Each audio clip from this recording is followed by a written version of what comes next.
My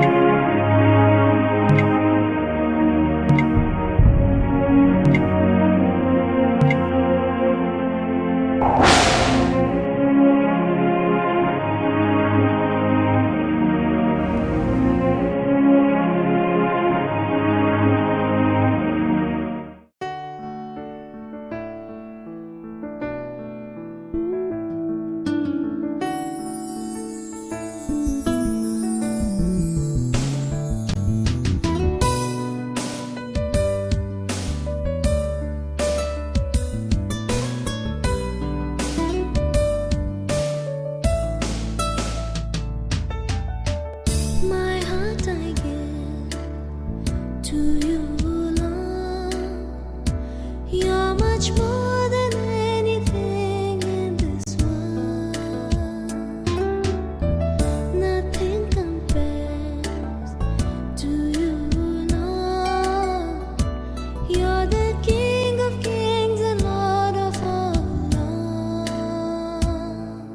प्रियमने माने समय विषय देखिलु जेतेबेले युद्धर समय थिला राजा को युद्ध को जीवार थिला जेतेबेले निजर देश को रक्षा करिवार थिला से समय निजर कर्तव्य प्रतिपादन करिवार समय निजर कार्य न करी अन्य हस्त समर्पण कला आलस्यता देखेला स्वामी भाव में आपण कार्य आपण न करी आपण स्त्री द्वारा करूचंती ताले आपण अलसुआ अटंती स्त्री भाव में जो कार्य आपण करिवार कथा ताहा न करी जदि स्वामी द्वारा करूचंती ताले आपण अलसुआ अटंती सेवा कार्य थिबा लोक माने शुणंतु आपण को जो दायित्व दिखाई जो कर्तव्य आपण रही ताको अन्य हाथ में समर्पण कर आपण घरे आराम करुछंती ताले आपण अलसुआ अटंती से दिन दाऊद मध्य जो विशेष दुर्गुण थिला ता कौन थिला अलसुआमी जेतेबेले इच्छा होला सोई पड़ला एमती कि अछंती कि आज आम भितरे हितोपदेश 6 पर्व 6 पद हे अलसुआ तुम्हे पिंपुड़ी पाखकू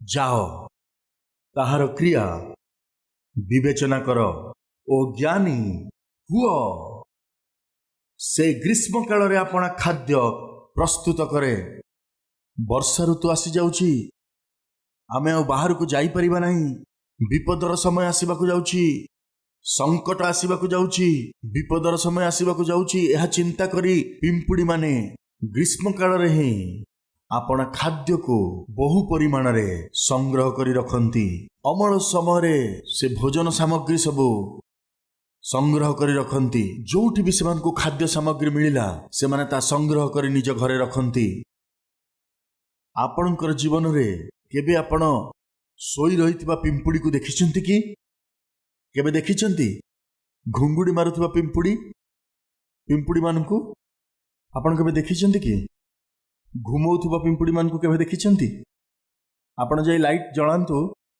आ पिंपुड़ी आपण देखिबे जनक पछरे जणे जना नहीं कुआडे जाउचंती फुल बिजी लाइट चाहे थाउ कि न थाउ फुल बिजी एकदम बिजी सब बेले कौन करूचंती माने बुद्धिमत्तार सहित विपद आ संकट आसीबाकू जाउची सेथि पाई भोजन सामग्री संग्रह करूचंती पिंपुड़ी माने केते वर्ष बंची थांती से माने केते मास बंचंती सेमान को आयुष बहुत कम तथापि भी से माने समय विषय चिंता करती अल्प समय पर देखा दे मरी जाउथबा से पिंपुड़ी माने आसन्न विपद प्रति सतर्क रहती 70-80 वर्ष पर्यंत चिंता शून्य होई बंचिबा पई प्रिय भाई भौणी माने आपनक विषय आज कौन घरे विवाह योग्य युवा झियो अछि किंतु बापार सेथि प्रति चिंता नहीं पाठ पढ़ुआ पिला माने अछंती किंतु कहार चिंता नहीं परिश्रम करी कार्य करिवार दायित्व आपनकर किंतु आपण ध्यान दउ नाहंती अलसुआमी चाकरी करबा पई मध्य जानती नाही सब बेले सोई रहंती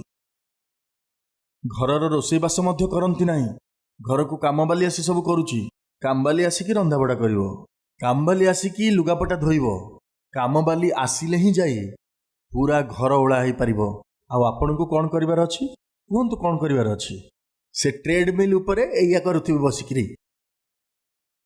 काहे केमती असुविधा हेछि काहे कि शरीर धीरे धीरे मोटा हबार लागिछि घर काम किछि करूनो रोषेईबास किछि करूनो लुगापटा भी धोउनो घर ओळाओळी नहीं घर सफा सुतरा रखिबा नहीं दिन राति खाली से टिक टिक टिक टिक कहला लुगा धोइलु हाँ धोई देली मेम साहब आ ताले पूरा घर सफा कर दे हाँ सफा कर देबी मेम साहब मु खाली एठी बसिकरी खाउथिबी ମୁଁ କହିବାକୁ ଚାହେଁ ପ୍ରିୟ ଭଉଣୀମାନେ, ଆପଣଙ୍କର ଘରର କାର୍ଯ୍ୟ, ଆପଣଙ୍କର ରୋଷେଇ କାମ ଯଦି ଆପଣ ନିଜେ କରିବେ ତାହେଲେ ଆପଣ ଆପଣଙ୍କ ସ୍ୱାସ୍ଥ୍ୟର ଯତ୍ନ ନେଇପାରିବେ।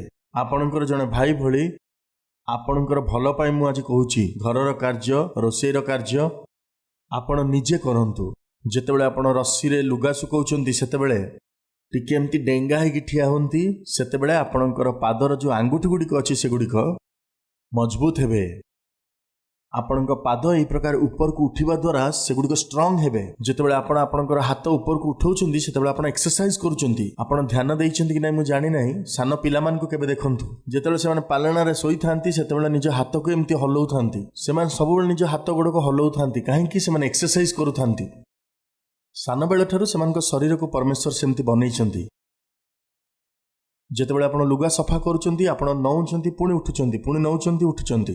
ଲୁଗାକୁ ଆପଣ ପାଣିରେ ବୁଡ଼ଉଛନ୍ତି, ତାକୁ ଚିପୁଡ଼ୁଛନ୍ତି। ଏସବୁ କରିବା ଦ୍ୱାରା ଆପଣ କ'ଣ କରୁଛନ୍ତି? ଆପଣ ଦିନ ପ୍ରତିଦିନ ପେସେଣ୍ଟ ହେଇ ଚାଲିଛନ୍ତି, ଆଉ ଆପଣଙ୍କର କାମବାଲି ଦିନ ପ୍ରତିଦିନ ସ୍ୱାସ୍ଥ୍ୟବାନ ହେଇ ଚାଲିଛି। ଆଉ ଆପଣ କହୁଛନ୍ତି ମୋତେ ଗିଲାସେ ପାଣି ଦେଲୁ, ଗୋଟେ କପ୍ କଫି ଦେଲ, ସେଇଠି ଔଷଧ ଥୁଆ ହେଇଛି ଟିକେ ଦେଲୁ। କାମବାଲି କେତେ ଫୁର୍ତ୍ତିର ସହିତ ଦୌଡ଼ୁଥାଏ, ଆଉ ଆପଣ ମୋତେ ହସ୍ପିଟାଲ ଯିବାର ଅଛି, ଚାଲ ଯିବା। ଏସବୁ କ'ଣ?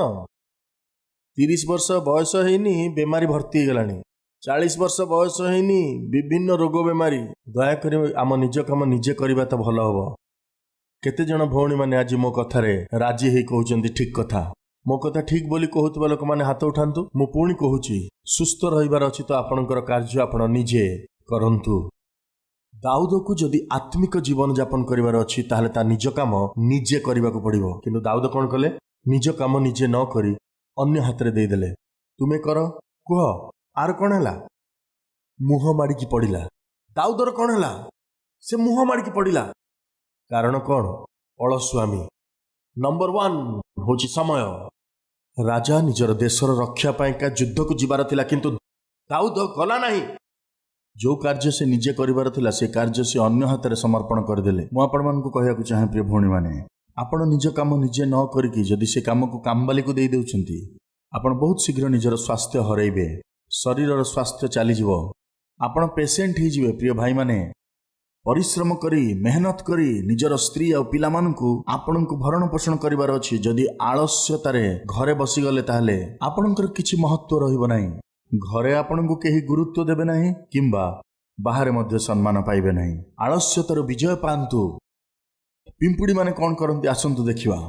ସେ ଗ୍ରୀଷ୍ମ କାଳରେ ଆପଣା ଖାଦ୍ୟ ପ୍ରସ୍ତୁତ କରେ, ପୁଣି ଫସଲ ସମୟରେ ଆହାର ସଞ୍ଚୟ କରେ। ହେ ଅଳସୁଆ, ତୁମେ କେତେ କାଳ ଶୋଇ ରହିଥିବ? ତୁମେ କେତେବେଳେ ନିଦ୍ରା ଭାଙ୍ଗି ଉଠିବ?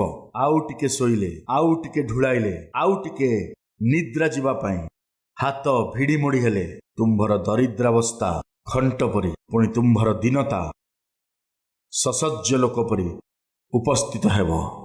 ତୁମେ କାଙ୍ଗାଳ ହୋଇଯିବ। ଦିନ ସାରା ଯଦି ସେମିତି ଶୋଇକି ରହିବ ଭିକାରୀ ଅବସ୍ଥା ନିଶ୍ଚୟ ଆସିଯିବ। ଆଜି ଏକ ଦୃଢ଼ ନିଷ୍ପତ୍ତି ନେବା, ଆଳସ୍ୟତା ଉପରେ ବିଜୟ ପାଇବା। ପ୍ରିୟମାନେ, ଗୋଟେ କ୍ଲାସରେ ଥରେ ଟିଚର ପିଲାମାନଙ୍କୁ ପଚାରିଲେ, ତୁମାନଙ୍କ ମଧ୍ୟରୁ କେତେଜଣ ଅଳସୁଆ ଅଟ? ହାତ ଉଠାଅ। ଏହା କହିବାରୁ କ୍ଲାସରେ ସମସ୍ତେ ହାତ ଉଠେଇଲେ, କିନ୍ତୁ ଜଣେ ପିଲା ହାତ ଉଠେଇଲାନି। ସେ ଟିଚର ବହୁତ ଖୁସି ହେଇଗଲେ। କମ୍ ସେ କମ୍ କ୍ଲାସରେ ଗୋଟେ ପିଲା ତ ଅଛି ଯିଏ ଅଳସୁଆ ନୁହେଁ। ବଢ଼ିଆ କଥା, ବାହ ବେଟା, ସାବାସ। ତମକୁ ଦେଖିକି ମୋତେ ବହୁତ ଗର୍ବ ଲାଗୁଛି। ଯାଅ, ତୁମେ ଜଣେ ଫୁର୍ତ୍ତି ପିଲା, ହାତ ଉଠେଇଲନି। ତୁମ ପାଇଁ ମୁଁ ବହୁତ ଖୁସି। ଟିଚର, ମୁଁ ବହୁତ ଫୁର୍ତ୍ତି ପିଲା ବୋଲି ହାତ ଉଠେଇଲି ନାହିଁ। ତାହେଲେ କୋଉ କଥା? ମୁଁ ଏତେ ଅଳସୁଆ ଯେ ମୋତେ ହାତ ଉଠେଇବାକୁ ବି ଇଚ୍ଛା ନାହିଁ। ଇଏ ଅଳସୁଆଙ୍କର ବାପା। ଇଏ ଅଳସୁଆମାନଙ୍କ ଭିତରେ ଚମ୍ପିଆନ ଅଛନ୍ତି କି ଆଜି କିଏ? ଇଏ ଭଲ କଥା ନୁହଁ। ପ୍ରଥମ ହେଉଛି ସମୟ, ଦ୍ୱିତୀୟରେ କ'ଣ? ଅଳସୁଆମୀ, ତୃତୀୟରେ କ'ଣ? ସ୍ଥାନ। କ'ଣ ସେ ସ୍ଥାନ? ଦ୍ୱିତୀୟ ସାମୁଏଲ ପୁସ୍ତକ ତାର 11 ପର୍ବ ପ୍ରଥମ ପଦରୁ ପାଠ କରିବା। ଅନନ୍ତର ବର୍ଷର ପରିବର୍ତ୍ତନ ସମୟରେ ରାଜାମାନେ ଯୁଦ୍ଧକୁ ଯିବାବେଳେ ଦାଉଦ ଯୋଆବକୁ ଓ ତା ସହିତ ଆପଣା ଦାସମାନଙ୍କୁ ଓ ସମୁଦାୟ ଇସ୍ରାଏଲକୁ ପଠାଇଲେ। ଦାଉଦ ସମସ୍ତଙ୍କୁ କାମ ଦେଇଦେଲା, କିନ୍ତୁ ନିଜେ କିଛି କଲାନି। ଆମ ଭିତରେ କିଏ ଅଛନ୍ତି କି ସେମିତିଆ? ଅଫିସରେ, ହ୍ୟାଲୋ, ଅଫିସରେ ଟିମ୍ ଲିଡର ଅଛନ୍ତି ନା? ଅଫିସରେ मैनेजर अछंती कि ऑफिस रे प्रोडक्शन मैनेजर अछंती कि प्रोजेक्ट मैनेजर होइचंती कि आपण समस्तंकु काम देई सारी निजे टाइम पास करूचंती। सुनंतु आपणकर जो चाकरी अछि ताहा चली जाई पारे, कोउठी भी काम देला वाला दरकार नहीं, किंतु जो काम ताको करिवार थिला ताको करिकी जड़े आदर्श नेता भाव निजर दायित्व संपादन करने दरकार। आपण निजे अलसुआ होउचंती ता नुहे, दिन को दिन मोटा हबार लगी। आपण निजे समय को नष्ट करुचंती आ अन्य मान को काम रे लगे दउचंती, तार परिणाम आपण भोगिबे। मु कहली ना आपण को घर काम रोसई काम न करी जड़े कामवाली को रखिले से सुस्थ रहिबो। घर मानकरे काम करुवा स्त्री लोक मान को देखंतु, आमे आम घर मानकरे गोटे रूम रे आमे सब काम करि पारुनु। आमे निज घरे बासन माजी पारुनु, लुगा सफा करि पारुनु, ओळा पोछा करि पारुनु, आमे निज घरर काम निजे करि पारुनु। किंतु कामवाली माने केते घरे काम करंती देखंतु, कुहंतु तो 4 बेले बेले 5 घरे काम करंती। कारण होची से माने सुस्थ अटंती। कॉमन सेंस, से माने सुस्थ अछंती सेथि पई करि पारंती। किंतु आपण को अवस्था देखंतु, आपण निज घर काम निजे करि पारुनांती, कारण आपण अलसुआ अटंती। सुधुरी जानतु, स्वास्थ्य को रक्षा करंतु, आत्मिक जीवन को रक्षा करंतु, पारिवारिक मूल्यबोध को रक्षा करंतु। पिला माने घरे अछंती, से माने देखुचंती। आज आपण जहा करूचंती काली से माने भी सेया करिवे। बापा जहा करूची, माँ जहा करूची, पिला माने भी सेया करिवे। सेमानक सामना रे गोटी आदर्श गृहर जदि आमे कथा कहूचु, प्रिय भाई और भौणी माने, आम जीवन रे जदि फल देखिबार अछि ताहले मेहनत करबा को पड़िबो। परिश्रम कले फल पाइबे। जदि अलसुआ हेबे ताहले दरिद्रता को पाइबे। समय, आलस्यता आउ तृतीय कथा स्थान। कौन अटे से स्थान? अनंतर वर्षर परिवर्तन समय राजा माने युद्ध को जिबा बेले दाऊद जोयाब को ओ ताहार सहित अपना दास मान को ओ समुदाय इस्राएल को पठाइले। तहिरे से माने अमन संतान मान को संहार करी रब्बा नगर अवरोध कले। मात्र दाऊद जेरूशलेम रे रहिले। जेरूशलेम एइटा होची स्थान। एई स्थान ऊपर परमेश्वर को दृष्टि थाए। एई स्थान परमेश्वर को प्रिय स्थान अटे। एई स्थान रे परमेश्वर मंदिर निर्मित होइतिला। जो स्थान ऊपर परमेश्वर दृष्टि निबद्ध थाए ताहा से पवित्र स्थान थिला। दाऊद कोठी थिले? जेरूशलेम रे थिले। किंतु से कौन करुथिले? गोटे सुंदर स्त्री को स्नान करुथिबार देखुथिले। से स्थान तो पवित्र थिला, किंतु करा जाउथबा कार्य अपवित्र थिला। प्रिय भाई और भौणी माने, से स्थान परमेश्वर निवास स्थान थिला, किंतु सेठारे जहा घटुथिला ताहा पाप थिला। एबे मु गोटे प्रश्न पचारुची, ये शरीर कौन? कुहंतु कुहंतु तुमानकर शरीर जे ईश्वरंकर मंदिर, यह कौन तुमे माने जानो नहीं? तुमर शरीर जे जीवित ईश्वरंकर मंदिर, यह कौन तुमे जानो नहीं? ये शरीर परमेश्वरंकर निवास स्थान अटे। किंतु से शरीर रे कौन होउथला? पाप होउथला। दाऊद जो स्थान रे थिले ताहा परमेश्वरंकर निवास स्थान जेरूशलेम थिला, किंतु सेठारे कौन होउथला? पाप। प्रिय भाई और भौणी माने सुनंतु, आपणक शरीर ईश्वरंकर मंदिर अटे। एई शरीर रे आपणक पाप करिवार अनुमति नाही। आपणक शरीर को पाप करिबा को अनुमति दियंतु नाही। दाऊद अपना चक्षुरे पाप कला, निज चिंताधारा रे पाप कला, कल्पना रे पाप कला, शरीर रे पाप कला। तापरे दाऊद अनेक गुड़िए पाप कले। मु आपनको जणाउछि, सेई गोटिए रातिर सुख और आनंद पाइबा पई से तापरे भूल करि चलिले। आउ तापरे से तांकर जीवन रे एमिति भयानक दंड सब पाइले। आउ से दंड सब जेतेबेले से सहुतिले सेतेबेले को की प्रकार जंत्रणा पाउथिले। प्रिय भाई माने सुनंतु, पाप केवल भोग देई थाए, किंतु बाइबल कहे ता अल्प क्षण स्थायी भोग अटे।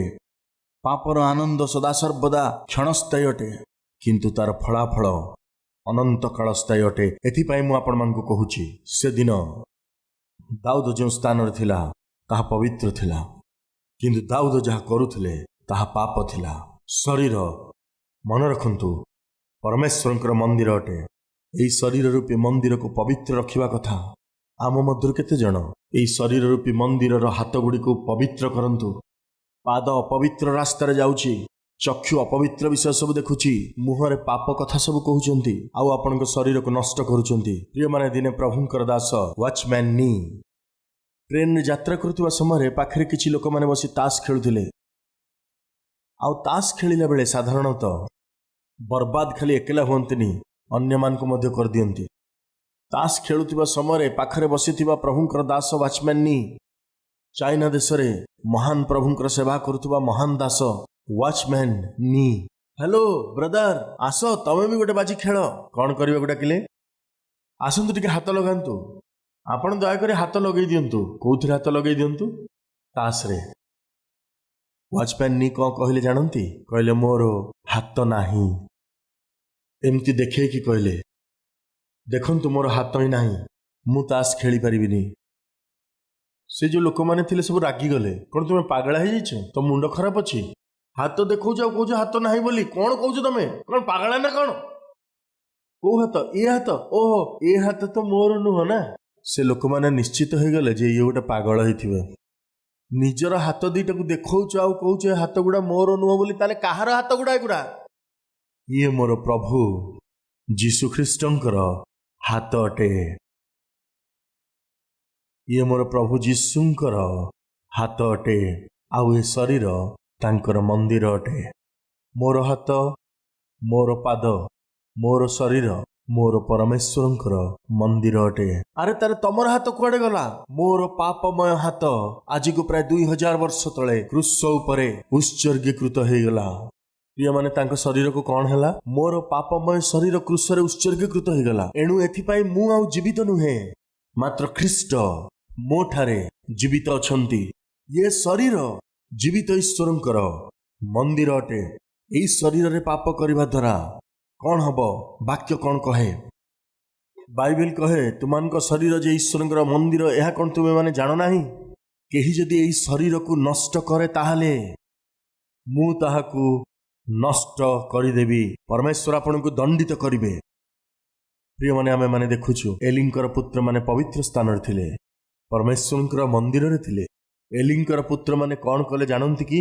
ପରମେଶ୍ୱରଙ୍କର ମନ୍ଦିରକୁ ଆସୁଥିବା ସ୍ତ୍ରୀମାନଙ୍କ ସହିତ ସମ୍ପର୍କ ସ୍ଥାପନ କଲେ, ଆଉ ସେମାନଙ୍କ ସହିତ ସମ୍ପର୍କ ସ୍ଥାପନ କରି ବ୍ୟଭିଚାର କଲେ। ପରମେଶ୍ୱରଙ୍କର ମନ୍ଦିରରେ ପବିତ୍ର ସ୍ଥାନରେ ଅପବିତ୍ର କାର୍ଯ୍ୟ କଲେ। ଆଜି ଏହି ବାକ୍ୟ ଶୁଣୁଥିବା ସମୟରେ ଏପରି କିଏ ଅଛନ୍ତି କି ଆପଣଙ୍କ ଶରୀର ଦ୍ୱାରା ଅପବିତ୍ର କାର୍ଯ୍ୟ ହେଉଅଛି କି? ଅପବିତ୍ର ଲୋକମାନେ ଆପଣଙ୍କ ଗୃହରେ ବାସ କରୁଛନ୍ତି କି? ଥରେ ଆମର କ୍ୟାଲଭେରୀ ଟେମ୍ପଲରେ ଗୋଟିଏ ଝିଅର ବିରୁଦ୍ଧରେ କମ୍ପ୍ଲେନ୍ କରି ତାର ବିଷୟରେ ଗୋଟିଏ ଚିଠି ଲେଖି ଡ୍ରପ୍ ବକ୍ସରେ ପକେଇଛନ୍ତି। କ'ଣ ହେଇଥିବ ଭାବିକିରି ଦେଖିଲା ବେଳକୁ ଏ ଦୁଷ୍ଟ ପିଲା ଏଠି କେମିତି ସେବା କରୁଛି। ପ୍ରିୟମାନେ, ଆମେ କେମିତି ଜାଣିବା ସେ ବାହାରେ କ'ଣ କରୁଛନ୍ତି, କେମିତି ଜୀବନଯାପନ କରୁଛନ୍ତି? ପରିତ୍ରାଣ ପାଇଛି, ସେବା କାର୍ଯ୍ୟରେ ଭାଗ ନେବାକୁ ଚାହୁଁଛି, ବାପ୍ତିସ୍ମ ବି ନେଇଛି, ଦୀର୍ଘ ଦିନ ଧରି ସେ ଗିର୍ଜା ଆସୁଛି, ଏହିପରି ଆଶାର ସହିତ ସେବା କାର୍ଯ୍ୟରେ ଭାଗ ନେବାକୁ ଚାହୁଁଛି କହିଲାରୁ ଆମେ ଭରସା କରି ସେବା କାର୍ଯ୍ୟରେ ନେଇଯାଉ। ଏଥିପାଇଁ ସେବା କାର୍ଯ୍ୟରେ ଭାଗ ନେଉଥିବା CSK ଟିମ୍ର ଭାଇ ଭଉଣୀମାନଙ୍କୁ ମୁଁ ସବୁବେଳେ କହେ, ତୁମେ କେବଳ 2 ଆଖିରେ ଦେଖୁଛ, କିନ୍ତୁ 2 ଲକ୍ଷ ଆଖି ତୁମକୁ ଦେଖୁଛନ୍ତି। ଏହି ବିଷୟକୁ କେବେ ଭୁଲିବ ନାହିଁ। ଲେଟରରେ କ'ଣ ଲେଖା ହେଇଥିଲା ଜାଣନ୍ତି କି? ଏ ପାପୀ ଝିଅ ଏଠି କେମିତି ଉପାସନାରେ ଭାଗ ନେଉଛି? এই ପାପୀ ଝିଅକୁ ମୁଁ ସବୁଦିନ ଅଟୋରେ ବସେଇକି ଗରାଖମାନଙ୍କ ପାଖକୁ ନେଇକି ଯାଏ। କୁଆଡ଼େ ନେଇକି ଯାଏ? ତାର ଅଟୋରେ ବସେଇକି ତାର ଗରାଖମାନଙ୍କ ପାଖକୁ ନେଇକି ଯାଏ। ପରିଶେଷରେ ବହୁ ଚତୁରତାର ସହିତ ଅନୁସନ୍ଧାନ କରିବା ପରେ ଜଣାପଡ଼ିଲା ସେ ଜଣେ ବେଶ୍ୟା ଥିଲା। ପବିତ୍ର ସ୍ଥାନରେ ପବିତ୍ରତାର ଓଢ଼ଣା ଘୋଡ଼େଇ ହେଇ। ସାବଧାନ, ଆପଣଙ୍କର ଓଢ଼ଣି କିଛି ସମୟ ପାଇଁ ହେଇପାରେ, କିନ୍ତୁ ଦିନ ଆସିବ ପରମେଶ୍ୱର ସେ ଓଢ଼ଣିକୁ କାଢ଼ିଦେବେ। ଆଜି ଗୋଟେ କଥା ମନେ ରଖିଥାନ୍ତୁ, ନାଟକ କରୁଥିବା ଲୋକମାନଙ୍କର ଜୀବନ କେମିତି ଆପଣ ଜାଣନ୍ତି? ସେମାନେ ଓଢ଼ଣା ଘୋଡ଼େଇ ହୁଅନ୍ତି, ତାହା ଗୋଟେ ଅଣଓସାରିଆ ଚାଦର ପରି ହେଇଥାଏ। ସେଥିରେ ଆପଣ ମୁହଁ ଲୁଚେଇବେ ତ ଆପଣଙ୍କ ପାଦ ଦେଖାଯିବ, ପାଦ ଲୁଚେଇବାକୁ ଚେଷ୍ଟା କରିବେ ତ ମୁହଁ ଦେଖାଯିବ। ଦିନେ ନା ଦିନେ ଆପଣଙ୍କର ଜୀବନ ବାହାରେ ପ୍ରକାଶିତ ନିଶ୍ଚୟ ହବ। ସାବଧାନ ଥାନ୍ତୁ। ଏଲିଙ୍କର ପୁତ୍ରମାନେ ପବିତ୍ର ସ୍ଥାନରେ ଥିଲେ, ମାତ୍ର ସେମାନେ ଯେଉଁ କାର୍ଯ୍ୟ କରୁଥିଲେ ତାହା ଅପବିତ୍ର କାର୍ଯ୍ୟ ଥିଲା। ତାପରେ କ'ଣ ହେଲା ଜାଣନ୍ତି କି? ଏକ ପ୍ରକାର ମୃତ୍ୟୁରେ 2 ଜଣ ଯାକ ପୁତ୍ରଙ୍କୁ ପରମେଶ୍ୱର ଗୋଟିଏ ଦିନରେ ହତ୍ୟା କଲେ। ସାବଧାନ। ତୁମମାନଙ୍କ ଶରୀର ଯେ ଈଶ୍ୱରଙ୍କ ମନ୍ଦିର, ଏହା କ'ଣ ତୁମେମାନେ ଜାଣ ନାହିଁ? ଏହି ଶରୀରକୁ ଯିଏ ନଷ୍ଟ କରିବ ତାକୁ ଆମେ ବିନଷ୍ଟ କରିବା ବୋଲି ପରମେଶ୍ୱର କହିଲେ। ପରମେଶ୍ୱର ଆସି ଆମମାନଙ୍କ ଶରୀରକୁ ବିନଷ୍ଟ କରିଦିଅନ୍ତୁ। ତାର ପୂର୍ବରୁ କୌଣସି ନା କୌଣସି ମାରାତ୍ମକ ବ୍ୟାଧିରେ ଆପଣଙ୍କୁ ଖଟରେ ପକାଇଦେବା ପୂର୍ବରୁ, ପାଷ୍ଟର ଆଜ୍ଞା ଏବେ ତ ମୋର ବୟସ ମାତ୍ର 25 ବର୍ଷ, ମୋତେ ସେମିତି କିଛି ଦୁଃସାଧ୍ୟ ରୋଗ ହବ ନାହିଁ। ଯାଇ ଦେଖ ହସ୍ପିଟାଲରେ 15 ବର୍ଷୀୟ, 20 ବର୍ଷୀୟ, 25 ବର୍ଷର, 30 ବର୍ଷର ଲୋକମାନେ ମୃତ୍ୟୁ ସହିତ ସଂଗ୍ରାମ କରୁଛନ୍ତି। ଜମା କୁହନ୍ତୁ ନାହିଁ ମୁଁ ବଡ଼ ସୁସ୍ଥ ଅଛି, ଜିମ୍ ଯାଇକି ମୁଁ ଟ୍ରେନିଂ କରୁଛି, ମୁଁ ବଡ଼ ବଡ଼ ମସଲ ବନାଉଛି। ଆପଣ କିଛି ବି ବନାନ୍ତୁ, ଆପଣଙ୍କ ଭିତରେ ଥିବା ପାପକୁ ପରମେଶ୍ୱର ଦେଖୁଛନ୍ତି। ଯେତେବେଳେ ସେହି ଦଣ୍ଡର ସମୟ ଆସି ପହଞ୍ଚିବ, ସେତେବେଳେ ଆପଣଙ୍କୁ ବଞ୍ଚେଇବା ପାଇଁ ପୃଥିବୀରେ କେହି ନଥିବେ। ହଁ, ଏହାକୁ ଭୁଲନ୍ତୁ ନାହିଁ। ଏଲିଙ୍କର ପୁତ୍ରମାନେ ଯୁବା ଥିଲେ। ଏଲିଙ୍କର ପୁତ୍ରମାନେ ଯୁବା ଥିଲେ। ପରମେଶ୍ୱର ସେମାନଙ୍କୁ ଗୋଟେ ମାଡ଼ରେ ମାରିଦେଲେ। ଏହି ଶରୀର ପରମେଶ୍ୱରଙ୍କର ମନ୍ଦିର। ଯଦି ଏହାକୁ ଆପଣ ନଷ୍ଟ କରୁଛନ୍ତି, ପରମେଶ୍ୱର ସହିବେ ନାହିଁ।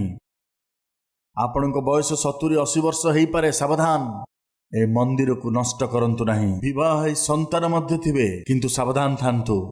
ଏହି ମନ୍ଦିରକୁ ଅପବିତ୍ର କରନ୍ତୁ ନାହିଁ। ଚିନ୍ତାଧାରାରେ ନୁହେଁ କି ଚକ୍ଷୁ ଦ୍ୱାରା ନୁହେଁ, କାମରେ ହଉ କି ଚାଲିଚଳନ ଦ୍ୱାରା ହଉ, କିମ୍ବା ଆପଣଙ୍କ ବିବାହର ଶଯ୍ୟା ଅଶୁଚି ହେବା, ପରମେଶ୍ୱର ଦଣ୍ଡିତ କରିବେ। ତାକୁ ମାରି ପକାନ୍ତୁ। ବ୍ୟଭିଚାରକୁ, ଅଶୁଚିତାକୁ, କାମୁକତାକୁ, ମନ୍ଦ ଅଭିଳାଷକୁ, ଧନର ଲୋଭକୁ ମାରି ଦିଅନ୍ତୁ। ଯେପର୍ଯ୍ୟନ୍ତ ଅମାଲିକମାନେ ବଞ୍ଚିଥିବେ, ତୁମ ଜୀବନରେ ଶାନ୍ତି ନଥିବ। ତୁମର ଶାନ୍ତିକୁ, ଆଉ ତୁମର ଆନନ୍ଦକୁ, ଆଉ ତୁମର ଆଶୀର୍ବାଦ ଗୁଡ଼ିକୁ ଯେପରି ତୁମେ ଅନୁଭବ ନ କରିପାରିବ, ଏଥିପାଇଁ ଦାୟୀ ଅମାଲିକମାନଙ୍କୁ ମାରି ପକାଅ। ପ୍ରିୟ ଭାଇ ଭଉଣୀମାନେ, ଆଜି ପରମେଶ୍ୱର ତାହା ହିଁ କହନ୍ତି। ସୁଖ, ଶାନ୍ତି ଆଉ ଆନନ୍ଦକୁ ଆପଣଙ୍କ ଜୀବନରୁ ଲିଭେଇ ଦେବା ପାଇଁ ଅପବିତ୍ରତାକୁ, କାମୁକତାକୁ, ବ୍ୟଭିଚାରକୁ, ଲୋଭକୁ ମାରି ଦିଅନ୍ତୁ। ଦାଉଦ ଯେତେବେଳେ ସେ ଅଶୁଚିତା ସବୁକୁ ମାରିପାରିଲେ ନାହିଁ, ତାଙ୍କୁ ଜୀବିତ ରଖିଲେ, ଭୟଙ୍କର ପାପରେ ପଡ଼ିଗଲେ। ଦାଉଦଙ୍କର ପରି ବ୍ୟକ୍ତି ଜଣେ ଯଦି ପାପରେ ପଡ଼ିଗଲା, ତାହେଲେ ଆପଣ ଆଉ ମୁଁ କିଏ? ଏଥିପାଇଁ ଆଜି ପ୍ରାୟଶ୍ଚିତ କରିବାର ଅଛି, ପ୍ରଭୁଙ୍କର କରୁଣା ଭିକ୍ଷା କରିବାର ଅଛି। ଏଥିପାଇଁ ସମ୍ପୂର୍ଣ୍ଣ ହୃଦୟରେ ପ୍ରାର୍ଥନା କରିବାକୁ ପଡ଼ିବ। ପ୍ରଭୁ, ଯଦି ଦାଉଦଙ୍କ ପରି ବ୍ୟକ୍ତି ଯୁଦ୍ଧ କରିବା ସମୟରେ ଯୁଦ୍ଧ ନ କରି ସେହି ସମୟରେ ଆଳସ୍ୟ ପରାୟଣତାରେ ଶୋଇ ରହିଲା, ଆଉ ପବିତ୍ର ସ୍ଥାନରେ ପବିତ୍ରତାକୁ ହରାଇ ଦେଲା, କେତେ ଦୁଃଖର କଥା। ଦାଉଦଙ୍କ ପରି ବ୍ୟକ୍ତିର ଜୀବନରେ ଯଦି ଏପରି ଘଟଣା ଘଟିଗଲା, ଯଦି ସ୍ୱେଚ୍ଛାଚାରୀ ଜୀବନଯାପନ କରିବା, ତାହେଲେ ନିଶ୍ଚୟ ଆମକୁ ତାର ମୂଲ୍ୟ ଦେବାକୁ ପଡ଼ିବ। ପ୍ରଭୁ, ଆମ ଉପରେ କରୁଣା କରନ୍ତୁ। ଆସନ୍ତୁ ଆମେ ପ୍ରାର୍ଥନା କରିବା।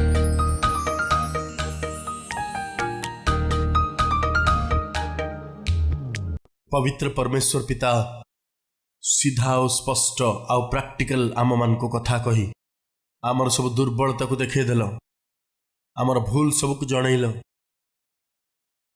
ପିତା, ରାଜାଙ୍କୁ ଯେତେବେଳେ ତାଙ୍କର କର୍ତ୍ତବ୍ୟ ଦାୟିତ୍ୱ ସମ୍ପାଦନ କରିବାର ଥିଲା, ସେତେବେଳେ ଅଳସୁଆ ହୋଇ ଶୋଇ ରହିବା ଦ୍ୱାରା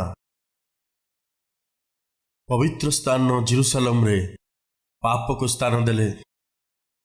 କେଡ଼େ ଭୟଙ୍କର କଥା। ଏହିପରି ଭୟଙ୍କର ଅବସ୍ଥାରେ ଆମମାନଙ୍କ ମଧ୍ୟରେ ବହୁତ ଲୋକମାନେ ଅଛନ୍ତି। ନିଜ ଦାୟିତ୍ୱ ଭୁଲି ଯାଇଛନ୍ତି, ଆଳସ୍ୟରେ ଜୀବନ କାଟୁଛନ୍ତି, ସମୟ ଅସମୟରେ ଶୋଇଯାଉଛନ୍ତି। ପବିତ୍ର ସ୍ଥାନ ଯାହା ତୁମର ମନ୍ଦିର ଅଟେ, ସେହି ଶରୀରକୁ ସକାଳୁ ରାତି ପର୍ଯ୍ୟନ୍ତ ଶରୀରକୁ ଅଶୁଚି କରି ଦିନ କାଟୁଛନ୍ତି। ପିତା, ଆମକୁ କ୍ଷମା କରନ୍ତୁ, ଆମକୁ ଦୟା କରନ୍ତୁ। ଯଦି ଆପଣ ଆମକୁ କ୍ରୋଧରେ ଦଣ୍ଡ ଦେବେ, ତାହେଲେ ଆପଣଙ୍କ କ୍ରୋଧ ସାମ୍ନାରେ ଆମର ଛିଡ଼ା ହେବାର କି ସହିବାର ଶକ୍ତି ନାହିଁ। ଦାଉଦଙ୍କୁ ଆପଣ ଯେଉଁ ଭୟାନକ ଦଣ୍ଡ ଦେଲେ, ପିତା, ଆପଣ ଆମକୁ କେମିତି ଛାଡ଼ିଦେବେ? ଏଥିପାଇଁ ଆମେମାନେ ନିଜ ନିଜର ପାପ ସ୍ୱୀକାର କରୁଅଛୁ, କ୍ଷମା ମାଗୁଛୁ, କରୁଣା କରନ୍ତୁ ବୋଲି ପ୍ରାର୍ଥନା କରୁଛୁ। एबेठारु जो दायित्व तुमे आमानकु देइछ ताहा जेपरि आमे माने निजे निर्वाह करिवु अलस्वामी आउ सोइबारु आमे जेमति विजय लाभ करिवु आपणकर सेवा कार्य संबंधरे आउ एई शरीर को रक्षा करिबा विषय आमे जेपरि पवित्र जीवन यापन करिवु एथिपाई सहायता कर प्रभु जीशु ख्रीष्टଙ୍କ नामରେ मागुछु आमीन।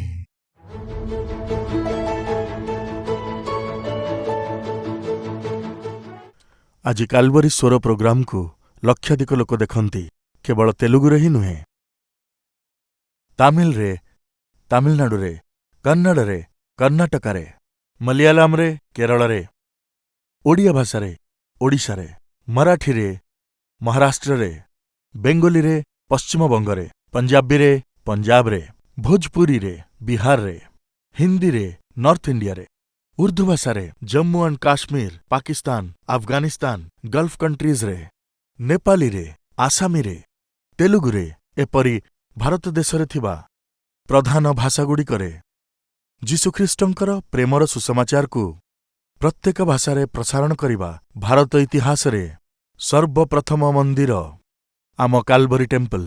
काहेकि एते सुसमाचार घोषणा काहेकि एते भाषारे सुसमाचार घोषणा काहेकि एथिपाई आमे एते प्राणपण करूअछु दयाकरी शुणन्तु रोमियो मंडली को पत्र 10 अध्याय तार 13 पद कारण जे केही प्रभुंकर नाम धरी प्रार्थना करिब से परित्राण पाइब।